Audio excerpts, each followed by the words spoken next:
세계 최초로 하계올림픽과 동계올림픽을 모두 개최한 도시가 된 중국 베이징. 이와 더불어 중국은 이번 동계올림픽이 세계 첫 탄소 중립 올림픽이 될 것을 자부하고 있는데요. 하지만 친환경 올림픽이란 슬로건은 선뜻 공감을 이끌어내지 못하고 있습니다. 개막식에서는 저탄소를 강조하며 역대 올림픽 중 가장 작은 성화를 선보이더니 그 메시지가 무색하게 곧이어 거대한 불꽃놀이가 이어졌죠. 氢是燃烧时基本达到碳的零排放，其实就是绿色办奥理念和科技冬奥成果的集中体现。 최근 기후변화로 겨울에도 기온이 높아지면서 동계올림픽에서 인공눈을 쓰는 비중은 점차 커졌는데요. 특히 이번 베이징 올림픽은 눈은커녕 대표적인 물 부족 지역에서 열린다는 지역적 특색까지 더해져 최초로 100% 인공눈을 사용하고 있습니다.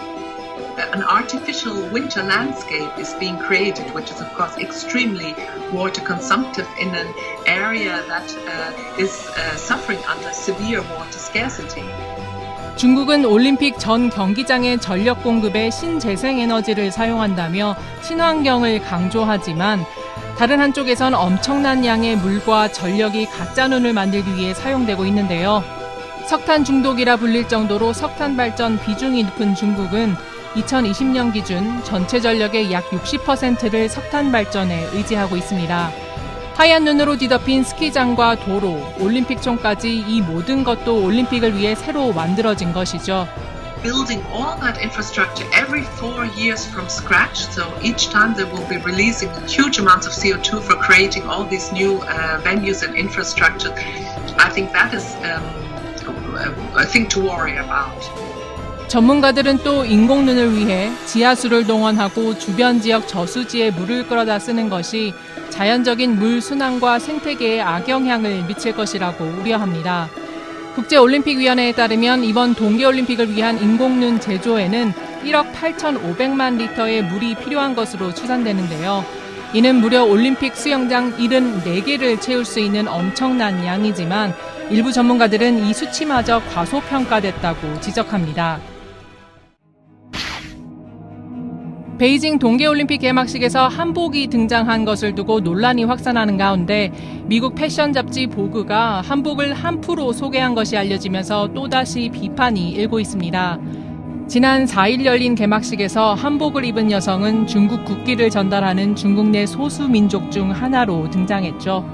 소수민족은 국가로 성장하지 못한 그런 경우에 이제 소수민족 하는 건데 그건 조금 양국 간에 이처럼 좋은 관계를 맺어야 되는데 오해 소지가 있을 수 있다. 그보다 앞서 보그는 지난 1일 인스타그램에 한복풍 의상을 입은 중국 여성의 사진을 여러 장 게재했습니다. 한푸는 한족이 통치하던 시대의 의상으로 중국에서 정통적 형태의 역사적 의복이라고 소개했는데요. 최근 SNS를 중심으로 패션에 민감한 중국 젊은 층이 그 열풍을 이끌고 있다고 덧붙였습니다.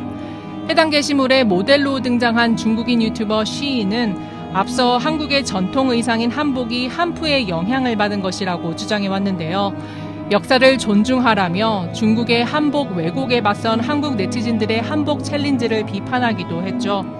해당 게시물에는 한중 양국 누리꾼들의 설전이 이어지는 가운데 중국의 한복 공정을 둘러싼 논란과 우려가 커지고 있습니다. 백신 1, 2차 접종은 물론 부스터샷도 3개를 선도했던 이스라엘에서 코로나19 위중증 환자가 급증하고 있습니다.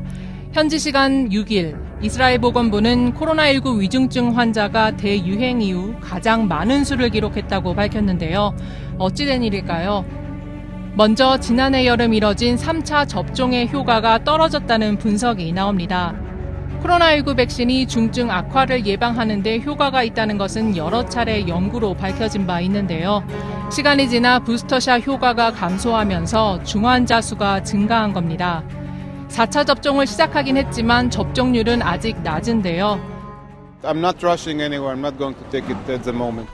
이스라엘은 또 오미크론 확산으로 감염자가 급증한 상황에서도 방역 규제를 완화했습니다. 밀접 접촉자의 격리 기간을 줄이거나 면제했고 방역 패스 적용 범위도 축소했습니다.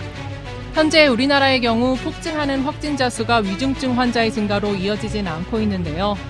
하지만 전문가들은 확진자 증가가 위중증 증가로 이어지기까지 2-3주 정도가 걸리는 만큼 백신 접종과 방역에 있어 긴장의 끈을 놓아선 안 된다고 강조합니다. 지금까지 온세계 안미연이었습니다.